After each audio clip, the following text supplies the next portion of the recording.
Thanks for everything.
Yo, what's up, guys? Welcome to another late night lesson.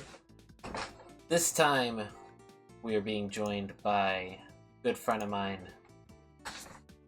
my boy Mace. Mace, whatever you want to call him, the man of many names. Ryan Time. How you doing?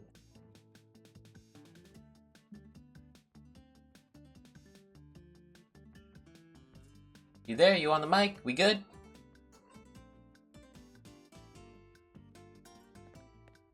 Love you. Please. Okay, looks like he's oh, there he is. How you doing? Hey man, how do you feel? Wow. Nah, you good, you good. Alright, so we spoke a little bit before the lesson. Let me just go down, see if we can't lay the record straight on what we're expecting here in this wonderful lesson. Okay, so you're a Shulk main, and you occasionally play Lucario, Yoshi, and Falcon, but not too much when the cards are down. Am I right on that? Mostly Shulk?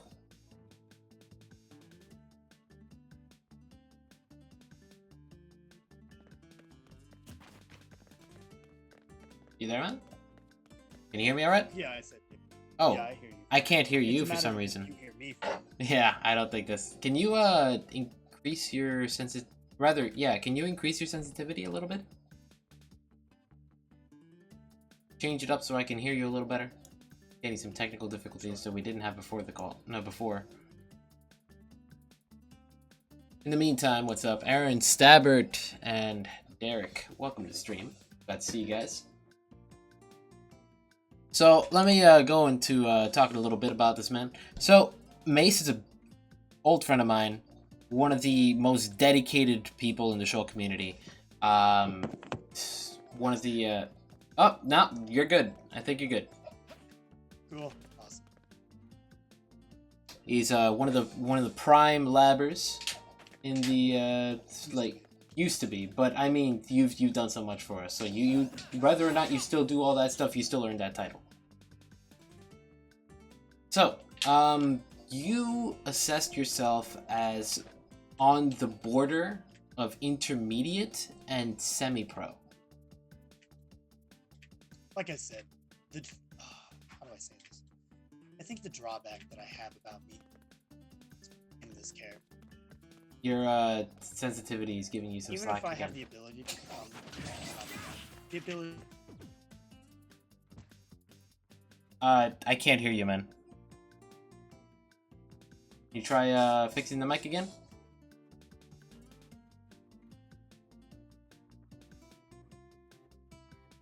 Hello. Hello. Yes. Hi. Okay. Hopefully it's fixed. So you were saying? Okay. As I was saying, like I said about my drawback, I feel that I'm probably semi-pro, but the fall drawback that I have about me is that my mentality about how I feel confidently about myself is pretty low. So I feel that I'm probably realistically in between. That's why I gave it a 60.5, because I'm on the line between intermediate and semi-pro. In reality, it's probably higher than that. Like, I'm probably in the middle of semi-pro, but again, Gotcha. it's the mentality and the lack of my proper decision making as a player that makes me falter, and I'm not that high realistically all the time as far as consistency goes. Yeah, consistency is a very important thing, and the mark of being a semi-pro is that consistency. So if you don't feel that you're consistent enough, then it's possible that you're more on the intermediate. But you're right on the border there, since you have the knowledge of a semi-pro player, but maybe you aren't putting all of that into application because of other things that are holding you back. Perhaps, but we'll get to that in just a second. So, you had a very noble goal. This is something I enjoyed. Never forget the grind. Make sure that the journey was worth it, and that a lot of people forget the journey for the destination. So that's very good to hear you say that. I know you're on a very good track.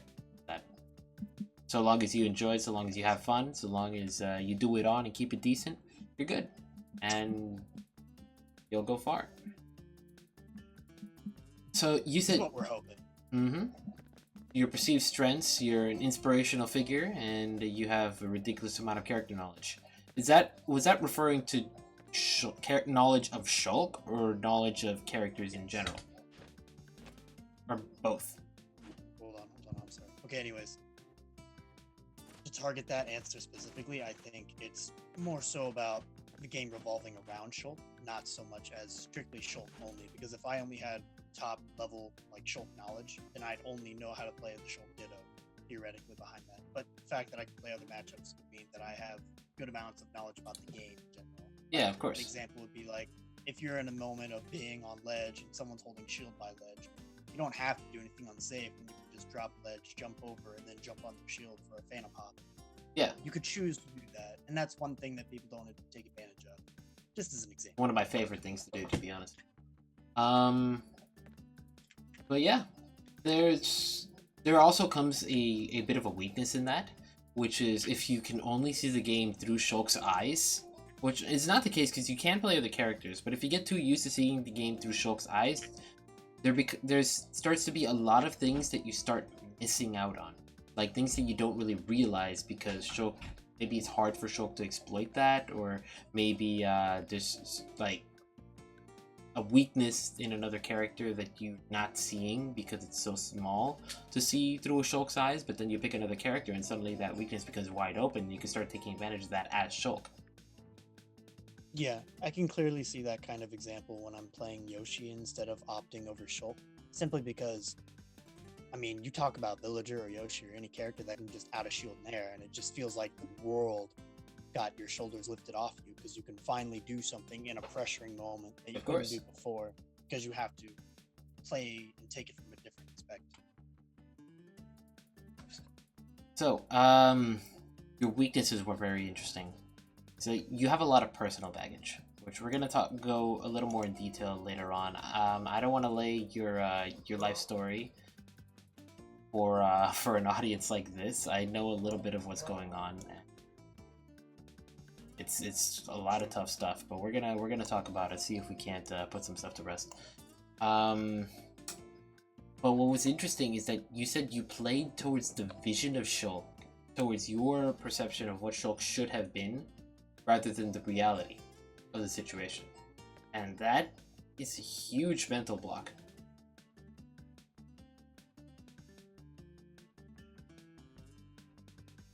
But something that's a little easier to work through. You said you prioritize creativity over optimization.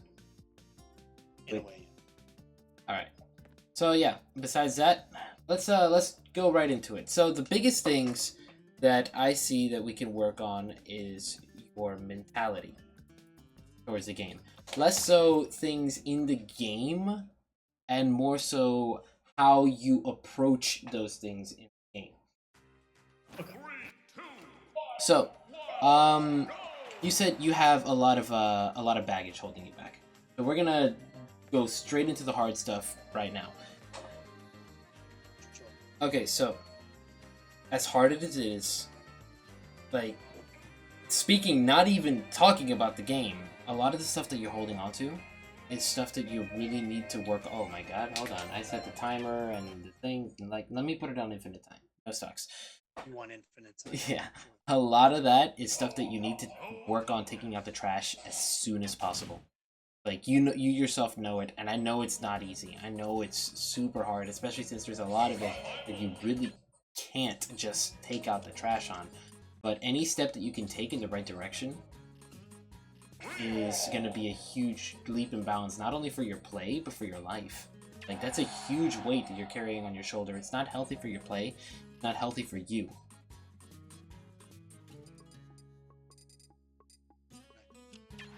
Did you want me to stay Shulk, or did you want me to be a character? No.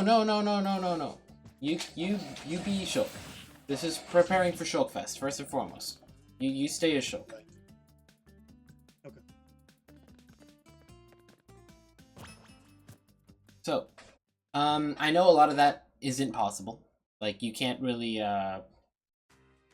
it's not easy doing what needs to be done, confronting your demons. And honestly, you should take as much time as you need. A lot of this doesn't apply to the game, it applies to life. And there's some really bad stuff that you've been through, but if you can like lower the burden even a little bit, take a step in the directions that'll slowly ease off. Maybe you can't take the 100-pound weight on you, but you can take off some of the 50s and the 25s. You know what I mean? Anything that lowers the amount of stress that you have is going to be really good for you in the long run.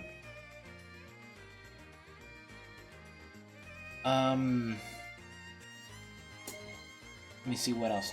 But for Switchfest at least, I mentioned this before, but when you're traveling so far away from home, and you're hanging out with your friends, and you're playing video games, you're having a good time, it's going to be a lot easier to leave that baggage at home. Like, for example, when I saw you at Frame Perfect Series 2, you were dealing with a lot of bad stuff around that time as well, but you were with us, you were having fun, you were enjoying yourself from what I saw, right? It's a lot easier to deal with all that stuff when you're like thousands of miles away from it. So, at the very least for that, you got us, we got you, you'll be okay. But when it comes to everything else, definitely try to take it piecemeal. Lower that burden on yourself. It's gonna help you put your mind in the right place. So, beyond that, I really want to talk about this this other thing you said. That you talk about the vision that you said you wanted the character, and how you tend to play to that. What did you mean by that? Can you give me some examples? Okay, so there's an example I really enjoy doing. That's not good, even though I really believe I'd like to make myself convinced that it's good. So I like this thing where you're in jump art, you buffer deactivate, but that wasn't high enough. So it's kind of like right below ledge, kind of. It's like this, and then, well, yeah, so it's like this. And when you're buffer deactivating and you're about like right there in the air, you can't cycle an art now because you have so much more animation lag during the whole animation of air dodge. Even though by game code it says you can act on the 34th frame, but you can't cycle an art on the 34th frame. So yeah, because you have to interrupt it. Even though you can act out of that animation, you can't act with a cycle because cycle doesn't have an animation. So it doesn't interrupt it. Exactly. Yeah. So a lot of actions that I try to put onto myself do, it's just stacking a lot of it's like a to-do list you make for yourself, and you're just making all the arts on that to-do list. Action after action after action. And when I try to kind of multitask all of those onto my list, I just can't do it because I get stuffed with my already bad frame data, and I just can't land if I'm trying to be too cute, I guess you would say. Too And cute. It just won't work. So you just have to stick with the basic good shit. Just, yeah. But activate into grab. Let's just pretend Yeah, grab ledge, snap and the you ledge just with be like, that. Whatever you want. Yeah, I can imagine another issue that you might run into is if you like buffer a ledge jump and you immediately try to cycle arts, and you can't because you're in the animation there. You just can't because it takes forever. Yeah, I mean that's a lot of it comes down to like you gotta accept the reality of what it is. Yeah. Like your buttons aren't matching what the character's doing, and that right there is something you need to leave at home. It's like, yeah, I wish a lot of things about this character. I wish this had a hitbox, but like it doesn't. Yeah. So I can't use that. You gotta look at it less on what it looks like and more on what it is. So that right there, that plan that you had with the buffer deactivation to cycle arts, you gotta leave that at home. It's something you have to throw away. Fortunately. Either that or find another way to make it happen. You see, when you were talking about this, I originally thought that you were describing things like trying to set up for the dream combo or something like that. Like getting all this stylish stuff. Bro, I don't even dream anymore. What are you talking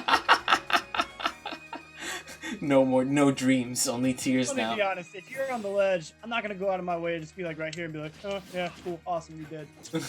No.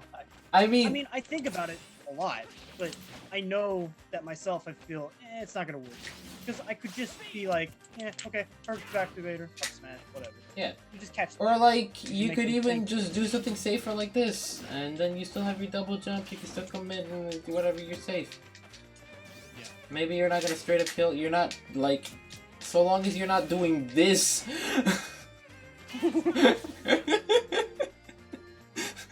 The OG dream, dude. No. Just get him with The the. dream is just boom, boom, and then you just give him that row your boat. Okay, I don't know about that one. I knew about the air slash. Oh no, back air is pretty cool. It's sadly mid percents where they're already like out there getting launched back. You have to like frame tight it. Like if you want to back air, you have to like immediately back air. It's not as forgiving as air slash. Yeah, for sure, for sure. Safer because you can come back. Okay, so Hell, you can nair whatever, dude. yeah, no, naring at the blast zone is a beautiful thing, so long as you don't die for it. You know, actually, I just want to say this real fast, but the whole old school Shulk combo of like getting someone off stage with a fair and then just read air dodge down air. Yeah. I still enjoy that. Don't get me wrong. Same, to You be saw that, honest. dude. Same. You knew I was. I have upset when I saw have that. I hate pictures of that lying around. One of the tweets I made of like a compilation of like tragedies, including the ending of Nair and the get up attack. Oh, I almost hit you. That was a sparking hit. Anyways. No, there actually is a setup you could do. I actually have a timing that I developed in order to hit with that hitbox, but Yeah. there it is. And then you just go for like a pivot walk grab. Yeah. So, as far as all that talk about and going on, though, I'm just conflicted. Yeah. Like I know I have to. I don't know if I can do it though, man. Because I sit here and when I think about my past and what I used to be as a player, I don't like it. But I knew that the way that I acted and the way that I played and cared about the game completely different from what I do today. It's so much of a difference that I realized that I knew I was, respectable and humble and all this shit today, but back then I was just stuck. But I was so good at what I was doing. In what sense? It was a different perspective. What do you mean by scum? Being a horrible person. Really? Like naturally being cocky at the game more so. Like I wasn't a bad person in person. But through the game and how I expressed myself in the game, it was really negative. It was very. Okay, so like the I always saw you as a confident person, but I never saw you as having any sort of megalomania. No, I mean it just doesn't happen anymore because that's just not who I am today. But No, of course. if you could always tap into something you used to have and you could do it at will, I kind of wish I could. Okay. Well, when I think about, like, it's good to have that sort of confidence in yourself. It's not good to have it turn into a negative energy, especially if you like pride yourself on your abilities and suddenly something steps in your way and you get really salty because things didn't go the way you expected because you were too focused on the destination instead of the journey. And that sounds like that's definitely not the person you are today. So you've grown a lot in that respect, and I'm really proud of that. So let's take a step back, because let me tell you, I misinterpreted what you meant with the optimization with the Bad. with that last example. Like, I could tell you this, but you already know this. So let's focus on what we can work on moving forward. So, I'm gonna go ahead. If I may ask, what was it? I was gonna talk about the concept of forcing setups, and how instead of forcing a setup, you should work on creating the opportunity to use that setup. So you're saying basically not focus on manipulation. Well, no. Like, manipulation is what you should be doing, but not like in a direct. Like, let's say, for example, your opponent is a 60% and you want that clean Nair deactivation forward smash. Bro, I don't even do that stuff. Like, Yo, it's beautiful. You should. It's I know. I've glorious. seen so many moments. I know it's viable, but I just. It's super viable. I could show you the ways if you want. Like, it's really good. But like, sticking for the sake of example. Like, maybe this will actually help you learn, start implementing it in your kit. So, when you want to set that up, a lot of Shulks will be like, okay, this is the perfect opportunity to go for it, so I'm going to go for it, right? And so what they end up doing is they end up just spamming the Nair. And if you do that, like, if you're poking, like, even if you see an opportunity and you're just constantly going for it, you end up just creating this moment that the opponent will see, and just it becomes very obvious what you want to do, and then suddenly you just shadow-eyed. I know. It's a timed method I like sometimes. You only do it from the buffer deactivation. Oh, okay. I've actually gotten in more than a few times in the sets. It makes me... But on Wi-Fi, though. Let's go. Yeah, that's always true. Wi-Fi is more of a feat. Okay, so instead of trying to force that Nair and telegraphing your intentions and making it so you completely lose the opportunity to do it, what you could do instead is you can put the opponent in a position where they have no choice but to let it happen. Like, create a setup for it. Like, for example, down throw, read air dodge into Nair, and then get the thing. Exactly. That right there is something that makes it a lot easier. Oh, that's something that makes it from something that you can think about and never really bring forward to something that's actually possible. Maverick's asking what the setup was with the Shadow Eye. What's the setup? Oh, you just buffer deactivate the art. By art, I mean jump up. You have to...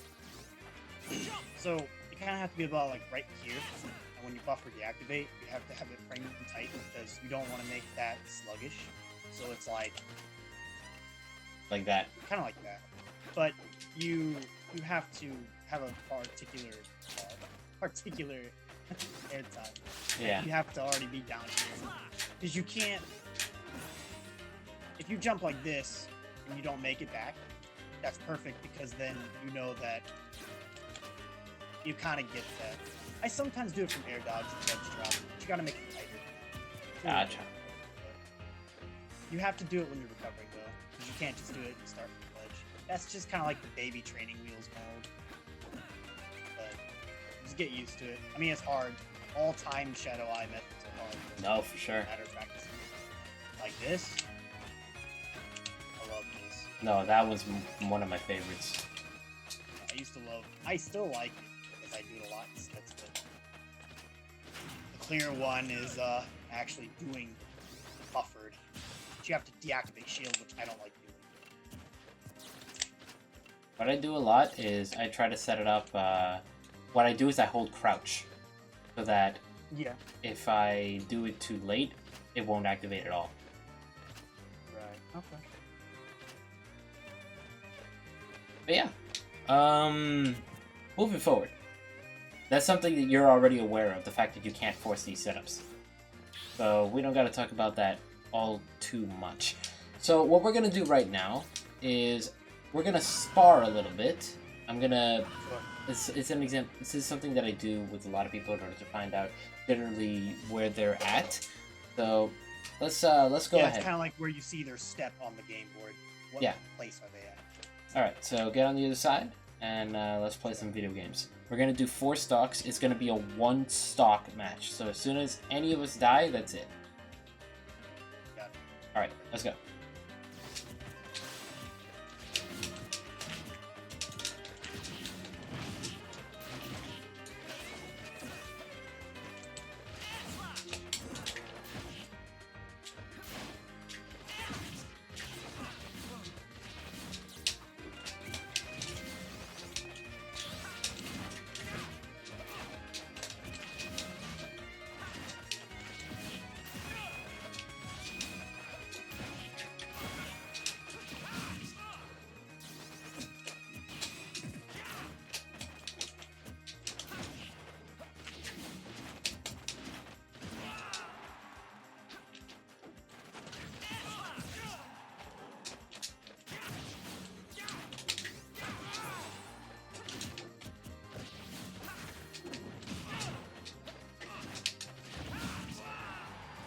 Alright.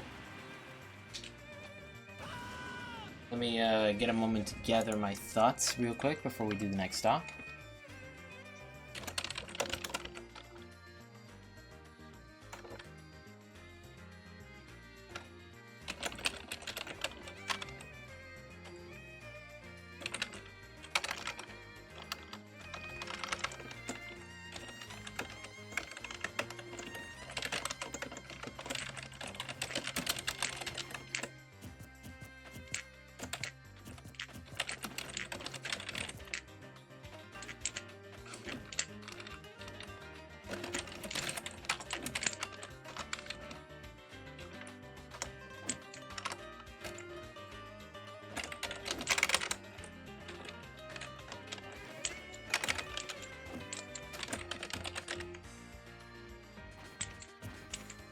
Okay, ready to go?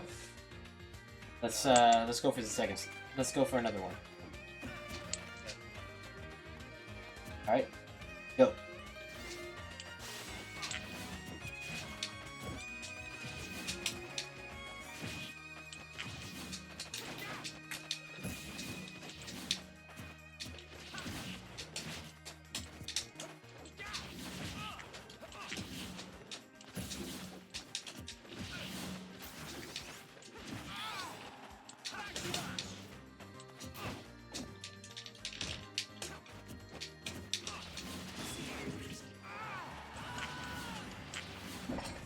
Beautifully done. Just give me a moment.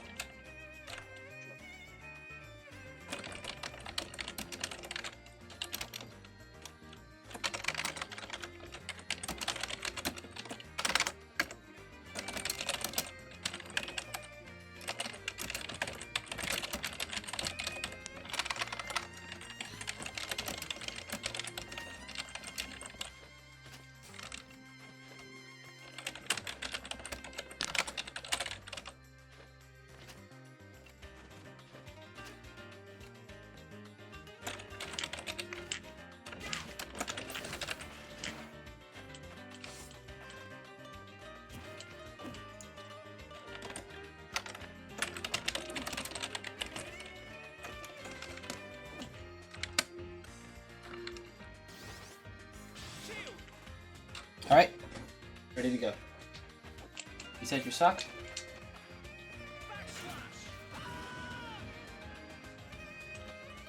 Okay, let's go.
Wow.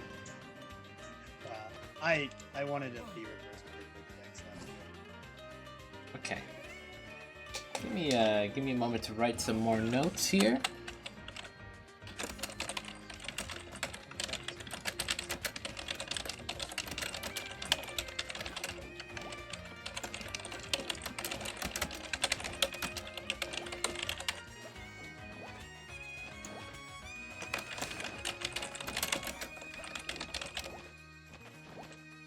I'm just gonna go ahead and put this out. I permanently backslash that's punished.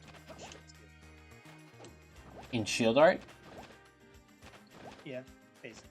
I mean, I don't know about that. If you let it up tilt, you could turn off shield art and then just punish afterwards. Or you can just throw someone off stage and then switch to Buster. I can agree with that. The only reason I say what I say is only because the nature of shield art is that you're basically allowed to get away with something bad and not be hurt from it. Yeah. That's basically the nature of shield as support art. I firmly believe that if backslash is the one tool that can control you forward, you get a punish. Dash attack can do it, air slash maybe, forward smash somewhat. Yeah. The most clear tool to do from the forward first. I can kind of. Unless you want to talk about that. I can kind of see that, but I don't think the risk is worth the reward. Even with the risk being lowered because of shield art, if you backslash next to the ledge and you get punished for it, like you're not gonna die, but you're gonna put in a you can often get put in a really bad edgeguard position if people have solid corner carry, because that shield art keeps you close enough for that second hit. Like for example, if I'm in speed art and you do that backslash recovery off ledge and I nair fair, you're in a really bad spot.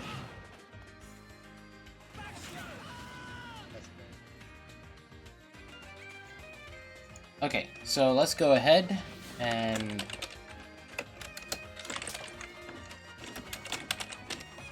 do one more go. Alright, let's go.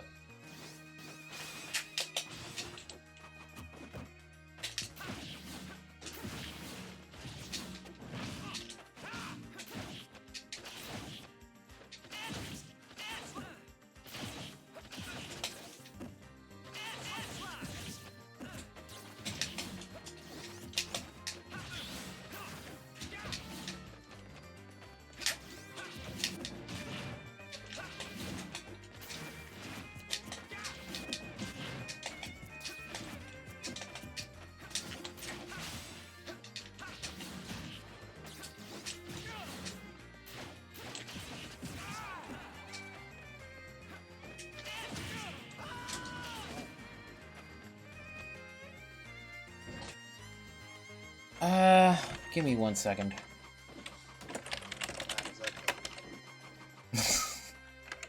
Right.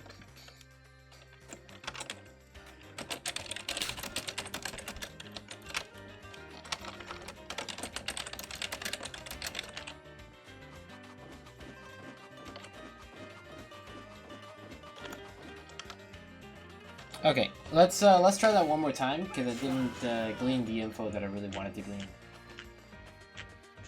All right, let's go.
Okay.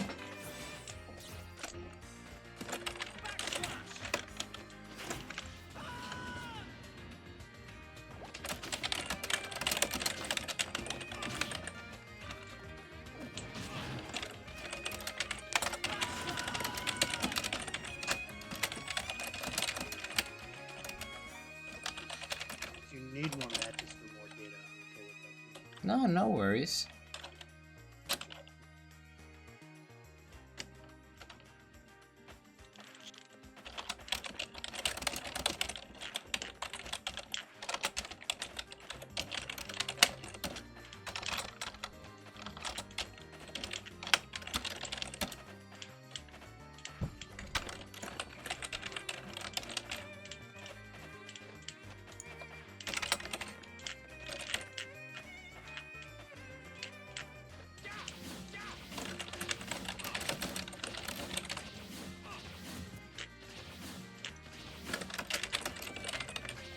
Okay, I gleaned kind of what I wanted.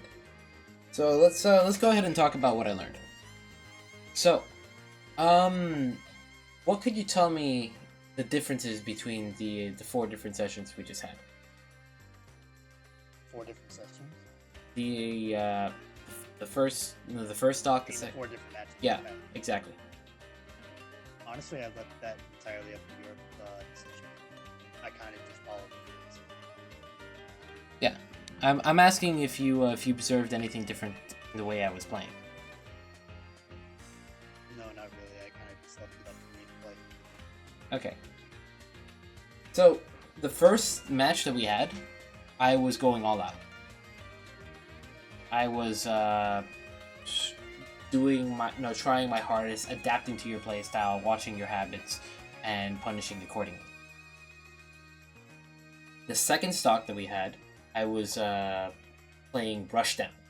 I went blindly into your face, regardless of my distance to you, to see how you would deal with getting overwhelmed by someone trying to rush you down, and you played that spectacularly. The third match that we had, I was playing passively. I tried to force approaches from you, and just focused on walling you out completely. And the fourth match we had, the 2 of them, I attempted to play in a bait and punish playstyle. Trying to... You're basically doing the 4 corners of the game. Pretty much. The first one is kind of so I can see where you stand on everything and to kind of glean the habits that you have when forced to adapt. And the other ones are to see how you adapt to someone who's telegraphing their play. And also if you're able to, how you fare with those individual I guess 4 corners. I wouldn't say 4 corners, I'd say 3 corners. I don't know. It's like rock paper scissors in the end. Oh, so what's your fourth? So, I mean, there's no. Jokes aside, It's a triangle. It's got 3 corners. A globe doesn't even have 4 corners. Get out of here. All right, so I'll leave it to you. here's what I saw from when we played. So the first stock, I kind of gleaned that you were, for the most part, keeping your distance and abusing your range, which is good. You were playing passively. You have a big sword, you're allowed to do that. And I, for the most part, played passive defense in that first stock because it's for the most part, I played defensively in that first stock because it's what seemed most effectively against you. You had a tendency to overcommit when your opponent presented themselves in that mid-range. Your timings for your recovery was rather linear, except for the time that you went for the buffer deactivation, which did throw me off. And your landings were a little predictable, but we'll go into more detail with that momentarily. So, second stock, you played it beautifully. You didn't overcommit. You reacted to everything well. You observed my habits. You punished me hard. You kept your distance. You walled me out. Really well played. The third stock is where I start having a little issue. When I played passively, you were playing rather recklessly. You were trying to force the situation, like running straight into me, pressing buttons, trying to get hits off because I had a lead.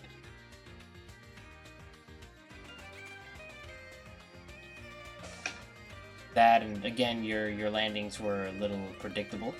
So we might need to talk a little bit about your disadvantage state, but we'll get to that. And that was the one where you used the backslashes. Sure. Yeah, I didn't get to exploit it too much, but it's something we'll mention in just a second. And my philosophy about backslash, if I may interrupt. What's up? It kind of comes down to, once you see this the first time, it's in your database of memory of, okay, this guy does this option, and he actually kind of likes it, so he kind of rolls with it. So if you get hit and fall for it the first time, it's kind of that, oh, well, that's never happened to me again. Right? Yeah. It's At kind the of like same time, let me tell you something. When you were hitting me with it, A lot of the times it wasn't that I wasn't expecting it, that it caught me off guard. It was that Wi-Fi lag didn't permit me to shield fast enough. Right.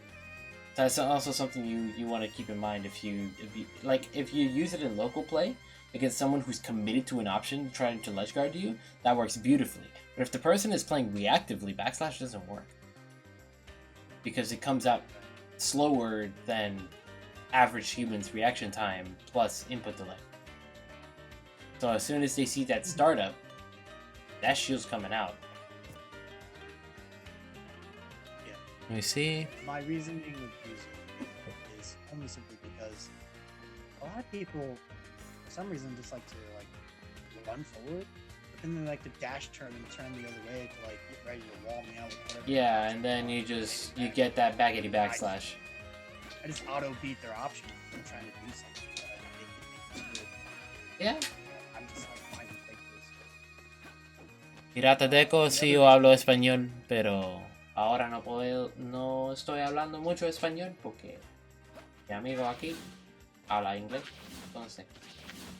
I speak Spanish, but I stream in English. If you ask me a question in Spanish, I can answer them. That's perfectly fine. Si me preguntas algo en español, yo puedo decirlo. Me llamo Tremendo por un razón. My name is Tremendo for a reason. Anyways, you were saying? I don't know. You were just talking about the fact that you auto beat the option if they do that, which that comes into another point. Yes, it's very possible that this is something that they could do, but it's something that you would be better off using if you recognize that they're going to do that. Observation is a very important thing that you need to use when playing Smash. Patience. Yeah, I mean, patience on ledge is good, but more so it's about watching your opponent, observing their habits, and even going as far as manipulating their habits, conditioning. If you recognize that your opponent is keen on doing something, you could try to recreate that scenario and watch them do it again and then take advantage of it.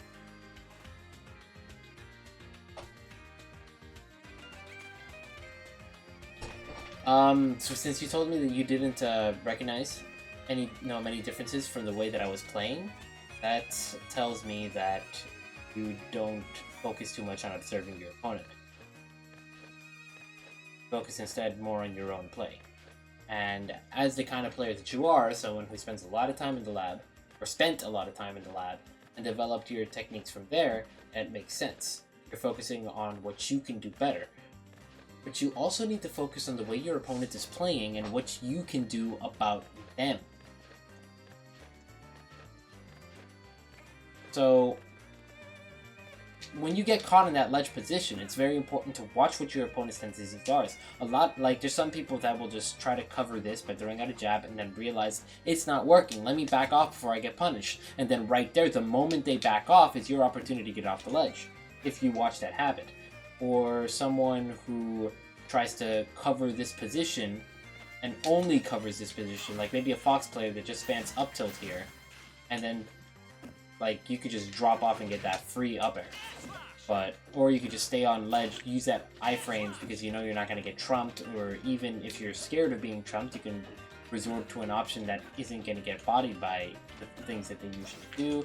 Maybe someone's often covering ledge by throwing out pairs and things like that, like trying to cover the space above. And then when they do that, I mean, that's a beautiful opportunity for you to just neutral get up. Or roll, you know? Or even Malk air dodge from ledge. Well, not that, but you know what I mean.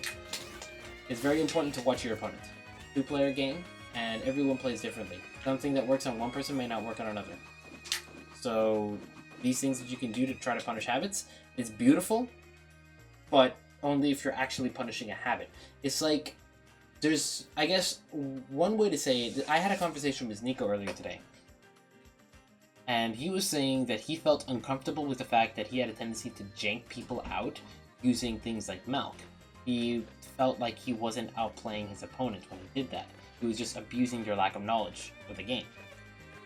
And he says he doesn't feel the satisfaction that he gets when he actually outplay someone. And I told him that I feel a little bit differently about it. When I Malk, I'm not doing it with the intention of janking someone out. I'm doing it with the intention of keeping myself safe and to punish an opponent's overextension. The latter part, you could see it as janking someone out, but there's a big difference between using it specifically because you think your opponent's not aware of it and using it because it's an option that you have. If you can work it into your kit... Any option that Shulk has in regard is something to take into consideration. Exactly. It really is gameplay. So it's not so much that you're janking someone. Like, in that sense, it is outplaying them. If you know that they have a tendency to throw out an attack after you hit their shield, then you can Malk on their shield. They'll throw out an attack or a grab, and they get punished for it. That's outplaying them. That's straight by the books outplaying them. You baited something, they did it, and they got punished for it. Or they have a tendency to try to catch you when you're landing from a Malk air dodge. Well, I mean, you have iframes. Like, yeah, it's character knowledge that maybe they didn't have, but if they've seen you do it enough times, then it's their own damn fault if they keep falling for it, you know? If they continue to suffer, yeah. And let me tell you, everyone continues to suffer. Everyone. Because it's... I think my favorite example is probably this Malk in air. Because everyone grabs in air. So if you Malk it, it's just like a free grab one. It's beautiful. And you stand still and you get the good. That's my problem too, though, is when I Malk. I always just instinctively hold shield and just get lost by grab anyway, so I have to stop that as well. Yeah, that's one of the... When I was practicing Malk, once I really got it down, I forced myself to practice doing the... what's the word I'm looking for? I forced myself to practice standing still afterwards. Waiting, learning when the timing was when Shulk actually opens his mouth and says the name of the art on frame 14. No, it's frame 15 that he does it, right? Yes, yeah, it's frame 14. 14 is the last frame and 15 for every art in the game that he shouts. Exactly. So, that's a fourth of a second. So you learn that timing for a fourth of a second, you're good. What's up, Jerdis King? How you doing? Yeah, that's my boy Mace. That's our boy Mace. Getting the good going. A little bit of the good. We just had a... Right now, this is more like a friendly chat than anything else. This is less like a lesson and more like a what's it called when you walk into a professor's office at a college? As like a walk-in session. Private public. Tremendo, would you like to do another set of matches? One stop? Because I think I should actually apply watching you and observing you now. All right. Just focusing on the game. Yeah, let's do another session. Sure. I was gonna talk a little bit about the weaknesses that you had, but let's look at the observation first. Got it. So yeah, all right, let's go. Doing it in the same, advising, I guess, would be a word for it. All right, let's make this happen.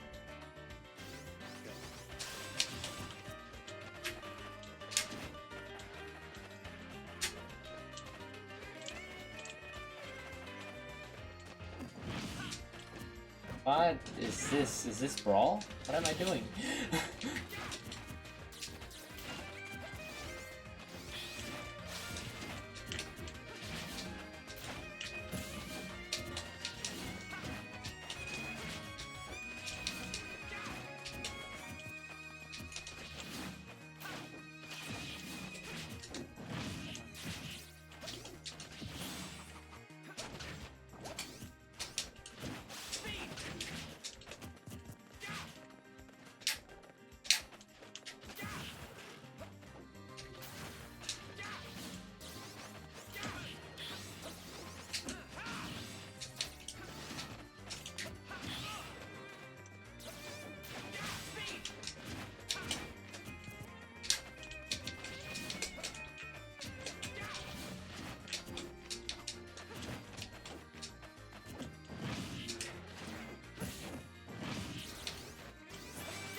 We good. That would have been a beautiful way to end this talk if I stayed in Smash.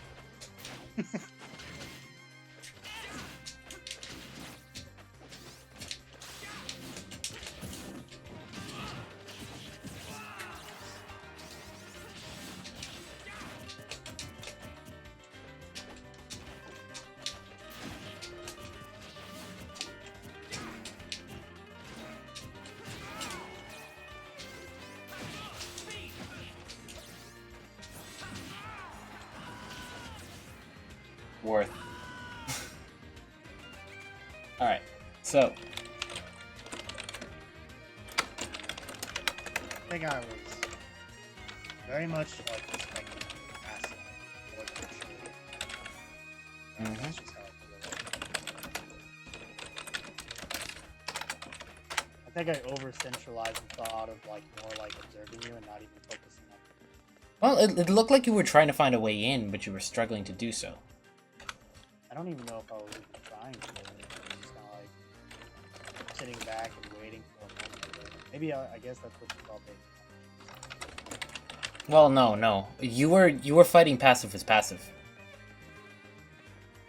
And that's fine. That's an even matchup.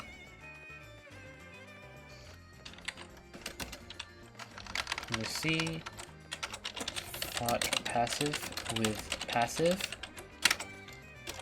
but struggled to find a way in.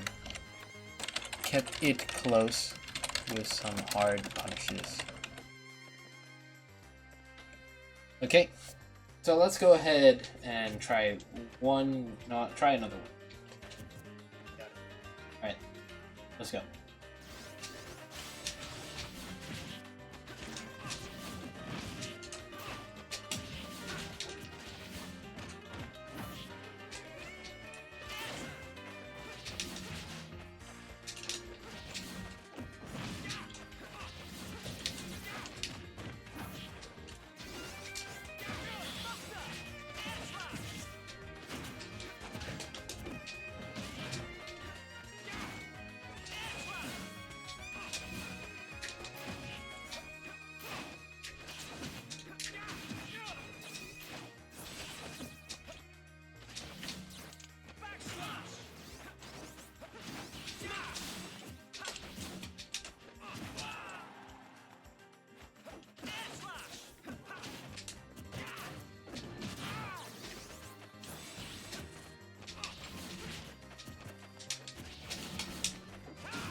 Alright, let's go.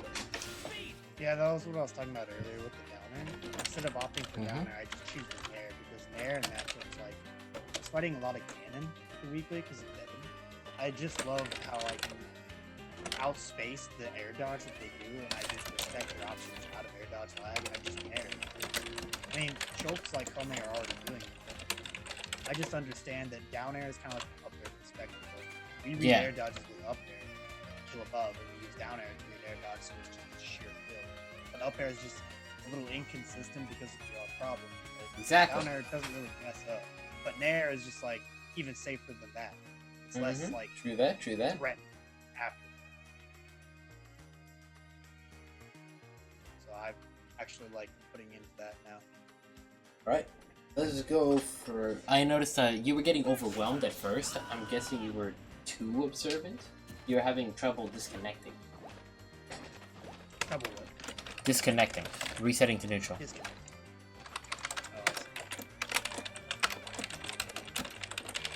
Generally, we reset neutral or Shulk, which is mount air dodge and then evade the problem.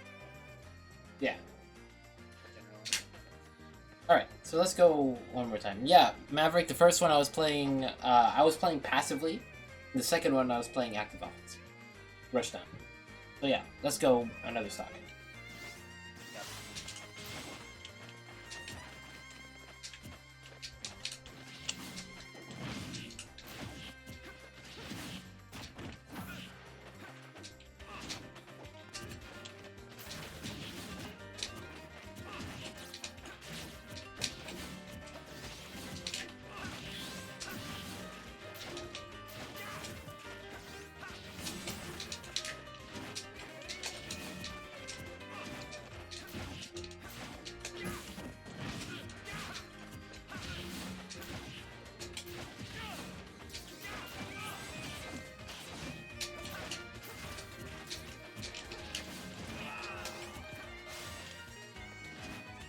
Is that on purpose?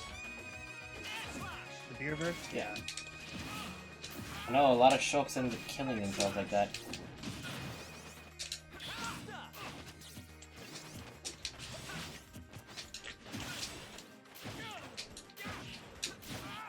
Oh yeah. Ooh. That was good on you, man. I should have just like taken the fair, not die, cycle, deactivate, try to recover somehow if you don't get the flare after.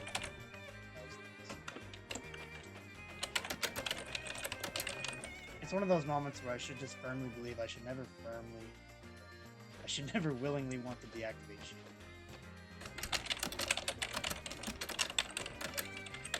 Even if the art was almost deactivated. Mm-hmm.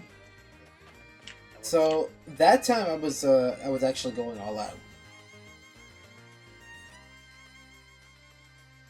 You were keeping it really well. I was having trouble getting the advantage against you. Eventually, I managed to do so by catching a few small holes that you were leaving for me, but for the most part, you held that well. Let's try that one more time. Right. I wanna see a little bit more of how you play this. All right, let's go.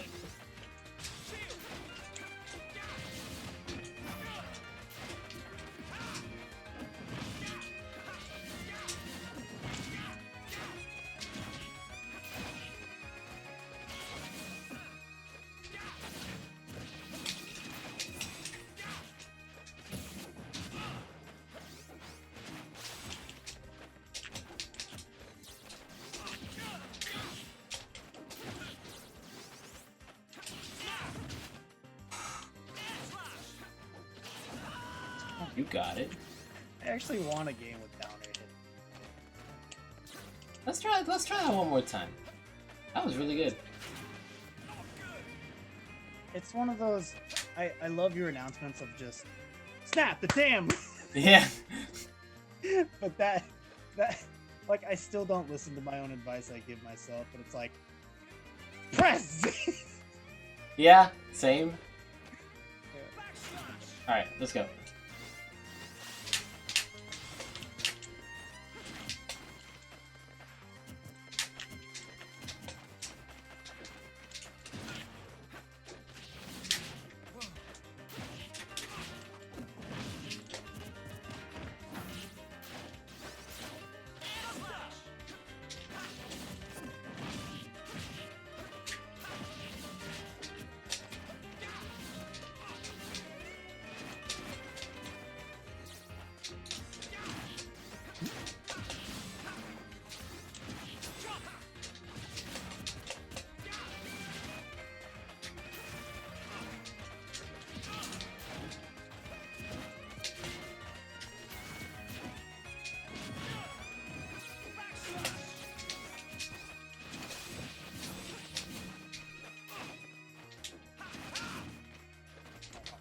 Back here, you stretch.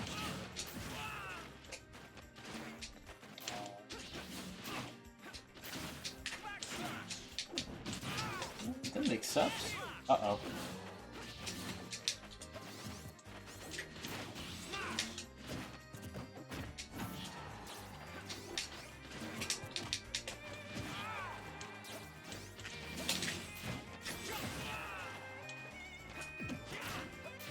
was that in? I don't know. I felt like you were gonna overextend. I don't know if it would even be possible for me to overextend too much.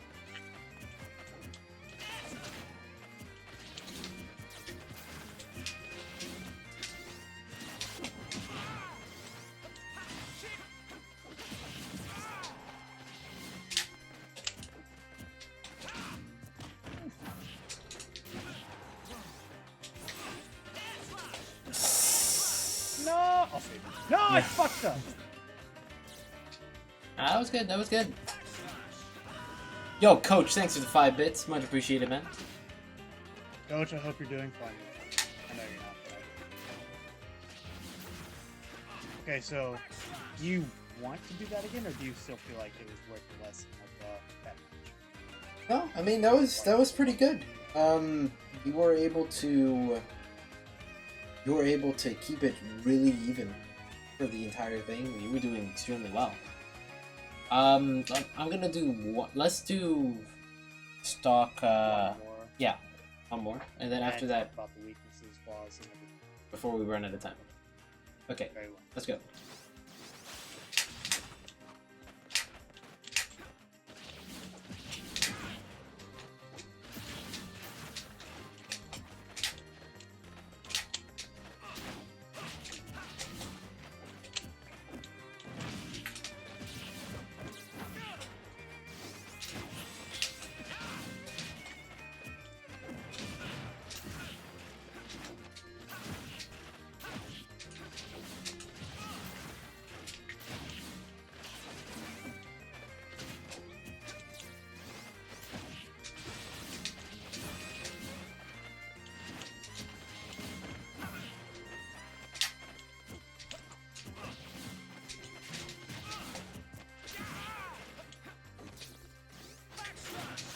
Hello.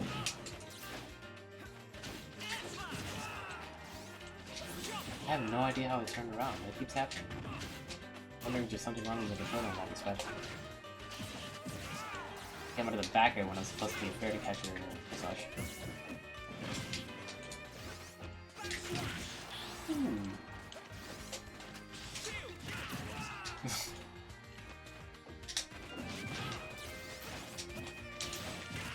Oh no! I wanted pivot art.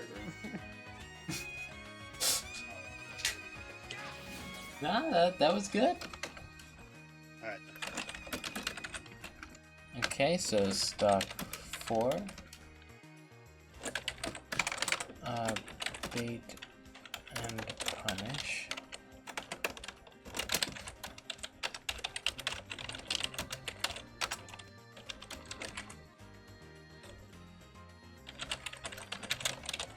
Okay, you definitely did a lot better now that you are actually paying attention to what I'm doing. Now that you're observing me and my positions. Alright, take care of yourself, Aaron. Much appreciated for the support. And yeah, you right. I gotta hold up a sign.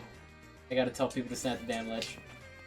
Okay, so I should make that one of the one of the taunts that I have. Make one of the taunts. But yeah. Okay, so here's what I gotta say. Sure. The main issues that you had are let me go over them again. Okay, your decision making is a little reckless, not too bad. Okay, so issues to correct. Let's see. We have decision making. A little bit. Setting to neutral. Landing. Approaching. What else? What else?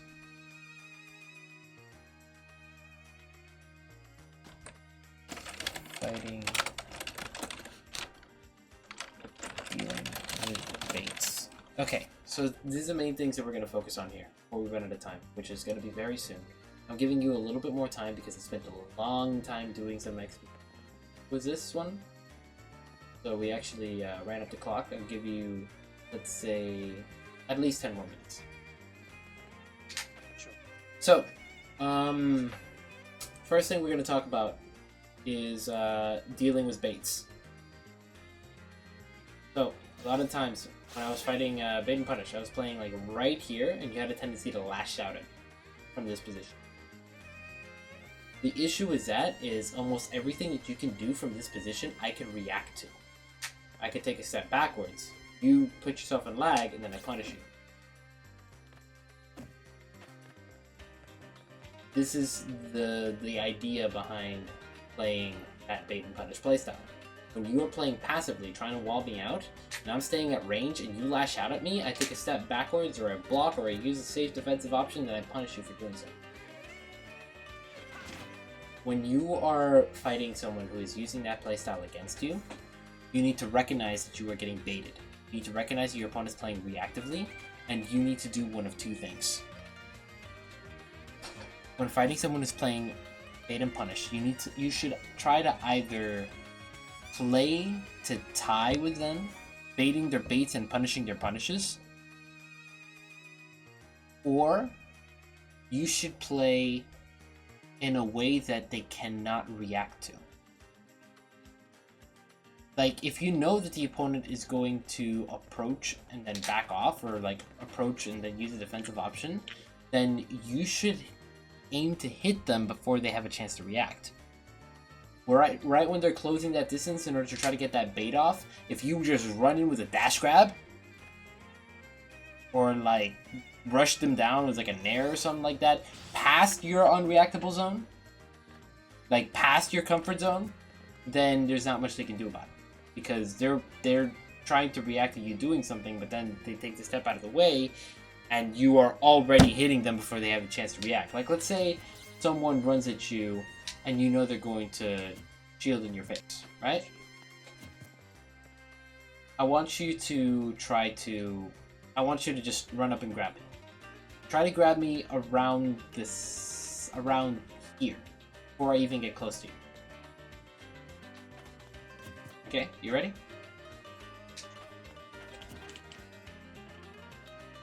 I mean, I guess. That would be more along the lines of bait and punish, but you end up tying, you don't gain anything from it. If you know that I'm gonna do something, you gotta be ready to exploit it. I'm telling you straight up, I'm gonna run in and shield. You gotta be, once you see your opponents abusing that, you gotta be ready to punish it. This is like a common thing that people will do to deal with passive playstyles. So if you try that zoning stuff that you're doing right now, and someone rushes in with a shield, more than likely you're gonna get got. Because you're keeping safe while you're putting yourself in lag. This is something that's especially common from Mario players. Especially when they start doing these shenanigans. Because like, I want you to see this. I'm gonna walk up to you and I'm gonna grab you, okay? I want you to react to when you think I'm gonna grab you. And like spot dodge. Super easy, right? I'll try one more time. Hold on, it wore off. Yeah, this is yeah, exactly. I have the mod pack on, but it's set to training mode right now. So yeah, right there. I walk up to you, bait, punish. Because you think I'm gonna act right there, but I'm actually gonna act later. I'm delaying the timing. So you end up reacting, and then I punish whatever you do, because I didn't put myself in lag, you did. And even if you expect it, watch, I want you to try to react to the bait.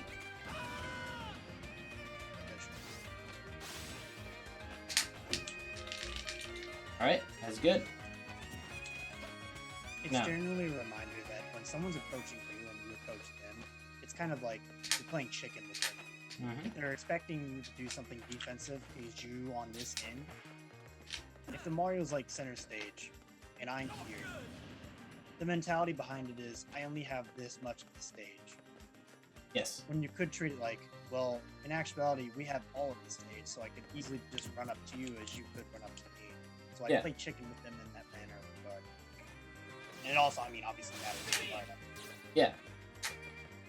But what I was about to get across is essentially, if you expect the bait and you like try to play against it like passively, then the person who's doing the bait could just, instead of going for the bait, they could just do the original thing and they'll get you. Because you're no longer reacting to what they're doing from over here, you're reacting to what they do over here where the bait actually happens. And it's impossible to react from this distance, so you get bodied. That's the idea behind it, for when you decide to apply it. Because when you fight a passive opponent, playing this playstyle is going to be very effective. That's something I wanted to talk about moving forward. When you fought me and I was playing passive the first time, you had a tendency to rush me down recklessly. You were trying to force the situation, or you would be able to fight. But what you should do in that situation, because I hold all the cards, I'm playing passively, I'm staying at distance, I'm trying to force you to approach. If you actually approach, you're playing straight into my hands. I can react to everything you do, and I can position myself to cover your approach. I can swat you away, or I can take a step back, I can react to your approach with a shield, I can do whatever I want. So what you would want to do in that situation is you would want to bait what I'm doing. Same way I'm baiting you, you need to bait me. Because then once, like for example, you already know about this one. You come into, like, you're conditioning them, throwing out aerials, things like that, and then they shield, and then boom, you got them with the grab. That's the beauty. Same concept. You gotta bait them, you gotta punish them. Watch what their defensive options are. Take away their resources. Like, even if my defensive option is to back off, and you throw out a bait, and I back off, look at all that stage control you just won for free. And once I have no more room to back off, I have to either keep my space and fight you with nothing, or I have to approach you, and now suddenly you have the opportunity to play passive, and I can't do anything about it because you have an advantage. There's the importance of taking advantages over your opponent. There's stage control as an advantage, and there's frame advantage. Kind of self-explanatory. You know the details with those. Now there is another thing that I wanted to talk about. Your disadvantage state is a little lacking. You have semblances of a habit, which is holding forward. When you get sent into disadvantage, like you're put in a juggle situation, you have a tendency to want to retaliate by hitting your opponent. So like, I juggle, like let's say we're actually playing a match, and I knock you into the air. You have a tendency to do that. That's not bad because you're retreating with it. But I'm talking about situations where like I knock you high into the air and then you try to land on me in order to attack me. That's happened a couple of times. And the issue is that it's telegraphed. Another example would be like if I throw you off stage and you try jumping into me with an attack, I can react to whatever you do from this position. I'm holding the cards here. So if you telegraph what you want to do by going max possible drift in the air, there's not many things you can do in that situation, and almost every single one of them loses the shield. If you go for ledge, it's a different story because instead of having like 2 or 3 options, you now have 7. But if you come at me from the air, that's a bad time. I know you don't do that much, but you did it enough where it warranted mentioning. It's something you definitely need to think about, because when you are at a disadvantage, you can't play like you're in neutral. You have to use the options that you have, use the situation that you're in, abuse your opponent's thoughts on what you're going to do, and use every trick in the book to throw them off and put yourself back in a situation where you can play neutral again. Another issue, though, was something that I wanted to talk about was mixing up recovery. I tell everyone to snap the damn ledge. You've heard it many times as well. But like, when you're snapping the damn ledge, and you're always snapping the damn ledge the same way, it starts to become very obvious when you're going to be snapping that damn ledge. So, I want you to recover. I want you to snap the damn ledge. Okay, that was good. Now let's try it one more time. You saw how I almost killed you with that. If you do the same thing twice in a row, you do the same thing multiple times, it starts to become a little obvious. Now, there's a couple of ways that you can mix this up. Besides, obviously, like you were going for the double jump aerial to try to swap them off ledge, which is a pretty effective option if they're not expecting it. But there's a couple of other ways as well. Like, instead of using that double jump aerial in order to swat them off, you can use that double jump aerial to just grab ledge with up B. Or you can, instead of just slow drifting to the ledge to put yourself in a position and snap, you can fast fall to ledge and then snap faster, not giving the opponent the opportunity to hit you. This is going to be very important when dealing with characters like ZSS that can consistently 2-frame you with something that can kill you at stupid early percent if they know when you're going to grab the ledge. Or like in my case, I find it very crucial to fight Corn that way too. Yeah, I guess. Corn is probably the most dangerous one I deal with because getting past that 2-frame pin is so stressful sometimes. I mean, honestly, well, yeah, I guess because I've been mixing up the way I snap, I've almost never gotten hit by it. You just gotta be aware of it, like when you have the opportunity to snap. I like the mix-up that you added in, but you gotta mix it up even more.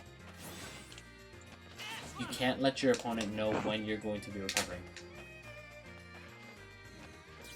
Like, there's a lot of Shulk players that I've been punishing very easily when they've been trying to recover. Not just because they don't snap the ledge, but because they don't mix up the timings of when they snap the ledge, so it becomes very obvious when they're going to do it. Like, they go low, they drift casually, then they go for the ledge snap, and then I just come out here and dare, or fair, and then they get hit. And they're like, oh, I guess I didn't snap ledge. It's like, no, you did. That's why you got 2-framed. Or you might have tried, but you never even reached the ledge, because I hit you that early. Like, throw out that sour dare and then people die.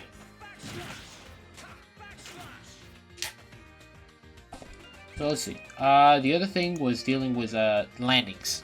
This comes in with resetting to neutral. I guess it goes in with the holding forward as well. There was a couple points where... Here, let's spar a little bit, and I'll call it out if it happens, okay? Alright, let's go.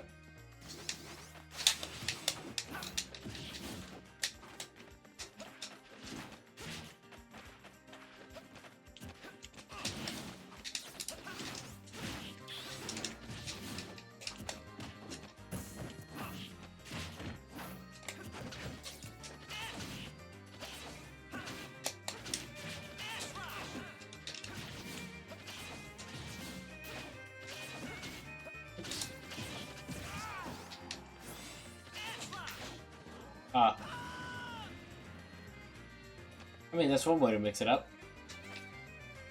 Let's try that again. Alright, let's go.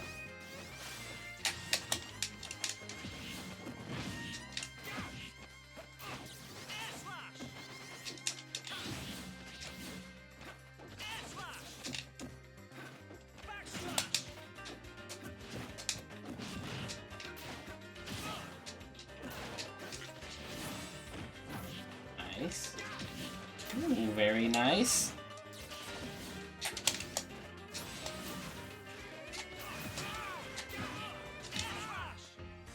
I like the way you use that.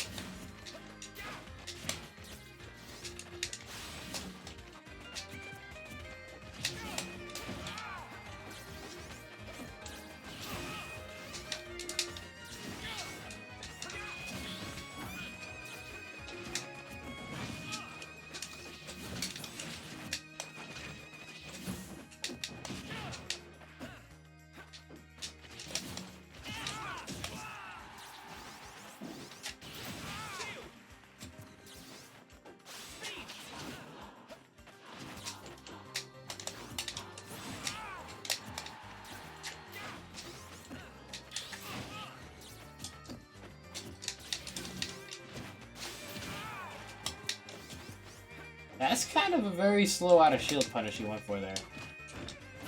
What was my punish again? I totally forgot. Down air out of shield.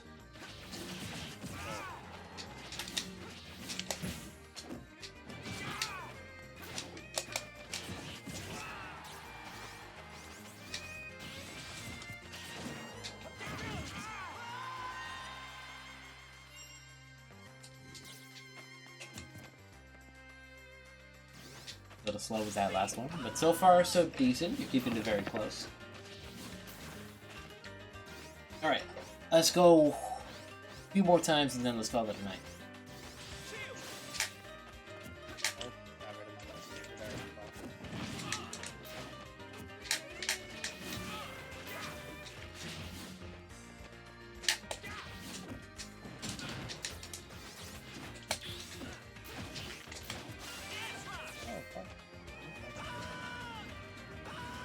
Bummer. Alright, let's go.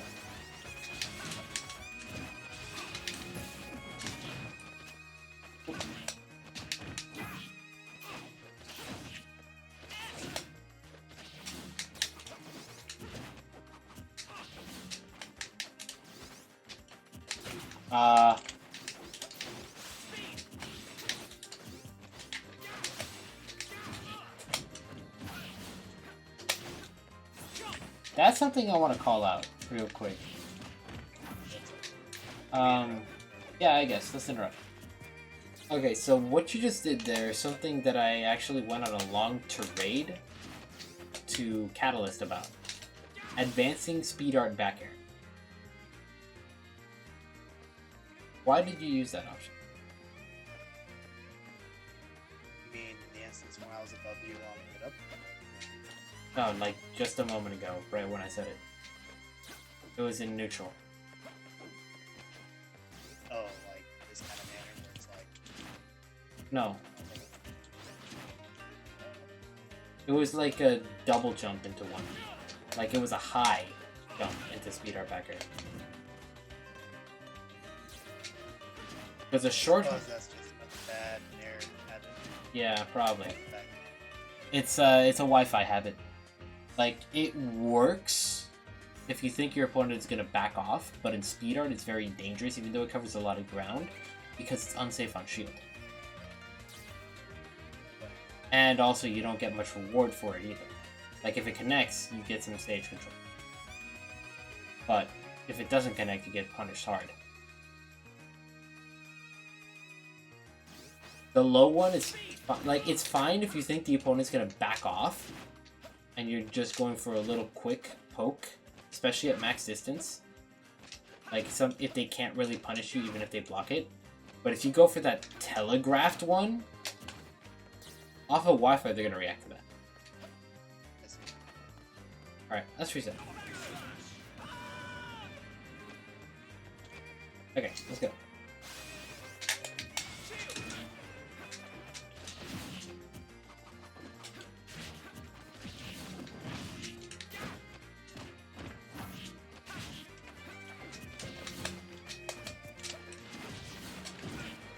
Yeah, there's Jared, right there in the flesh.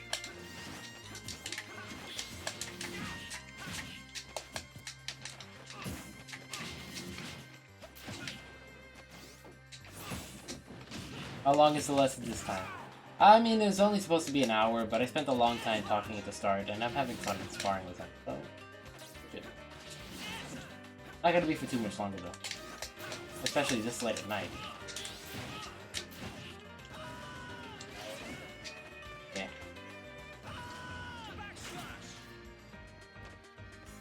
Alright, let's go another time. Is there anything that you're noticing that you're getting caught out for?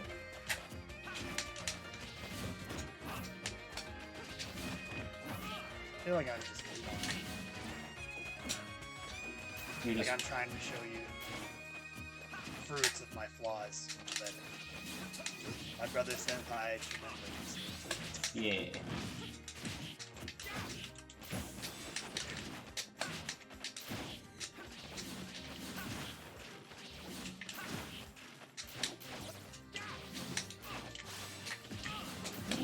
Ooh.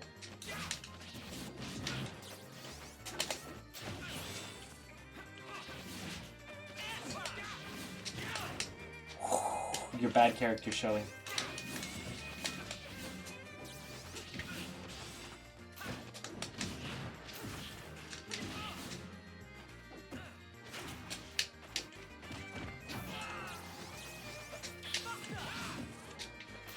Good retreat. It looked like you were about to go all in on that. I was about to get scared for you.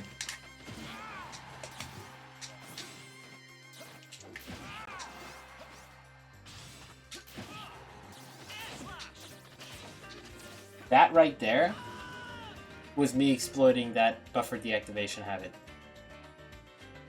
Yeah. It's a good mix-up, but if you telegraph it... Because you understand that Shulk has this game and break thing, but once you see it so many times, it's like, well, alright, he's gonna probably do it. I'm gonna cover that exact area that's too high than normal for most characters. The issue with it, the main issue I use to exploit it, is the fact that it's telegraphed. When you do it, you set up the buffer deactivation by air dodging. And the issue there is, as soon as I saw you falling with an air dodge out of range, I knew it was coming. Yep. So... I forever cannot get rid of my air dodge habit either because of that glitch.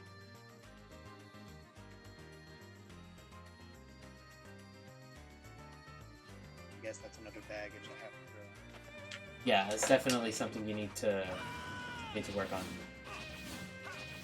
Yo, coach with the bits once again. Thanks a lot, man. Do it again. Oh boy. If only, man. Gotta get more subs. All right, let's go.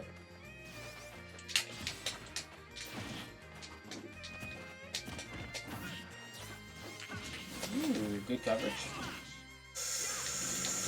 That was spooky. You almost had me there. You didn't stop the damn ledge there. Were you, did you react to the fact that I stayed on a ledge? And you were originally aiming to hit me on stage? I'm not so sure. Okay.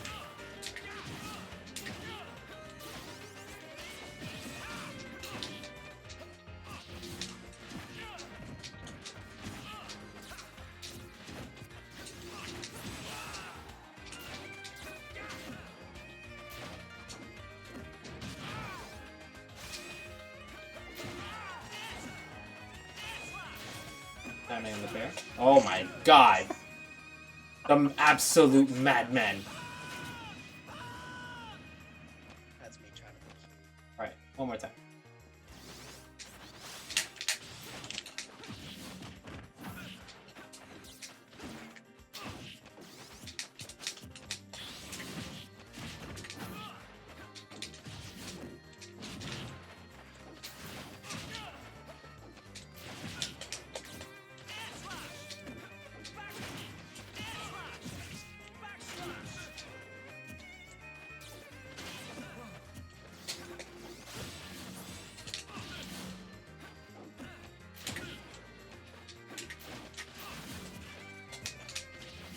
Oh boy.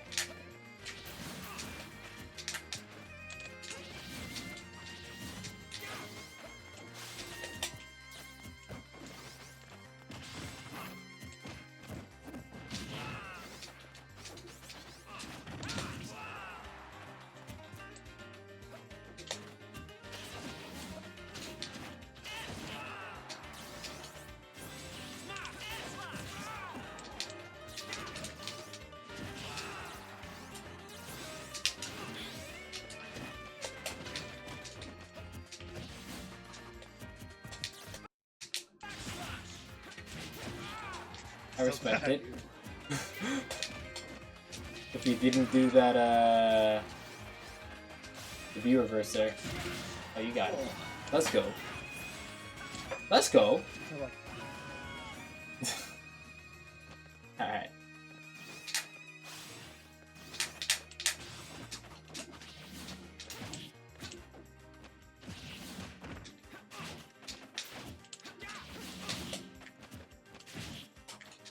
Ooh, I like it. Good. God, what's this?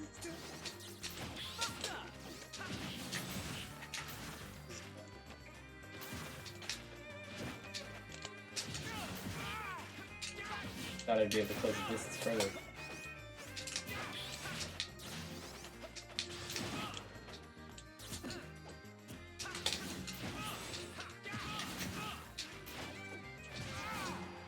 Ooh.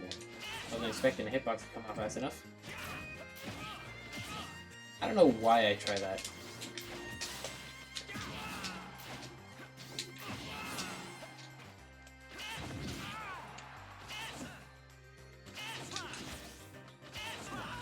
Help me!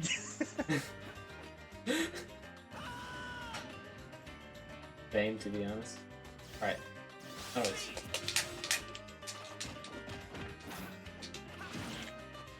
By the way, if there's anything you want to ask before we finish the lesson, feel free. Because the lesson's pretty much over at this point, we're just sparring.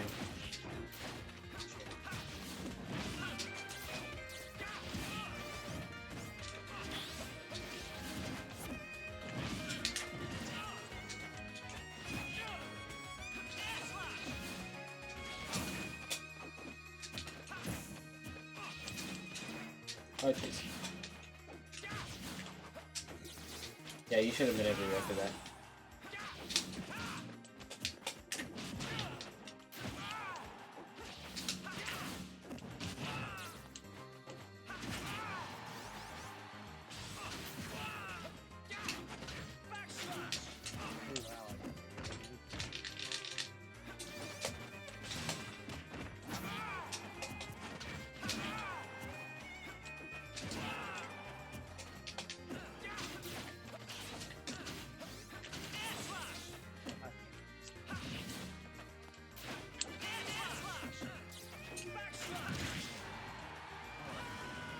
Guilty pleasures indeed.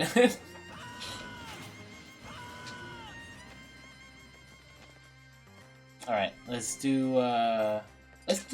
change the music and do an actual match. Alright, fair. No contest. Wow, nice damage. I wish I could deal that much with my Free for all. Oh wait, I probably control it. Yeah, I do. 2 stock or 3 stock.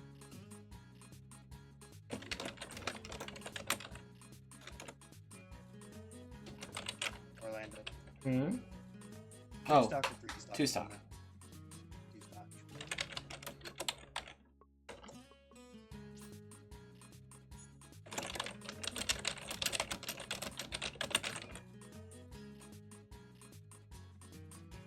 I'll probably choose my arguably best neutral state.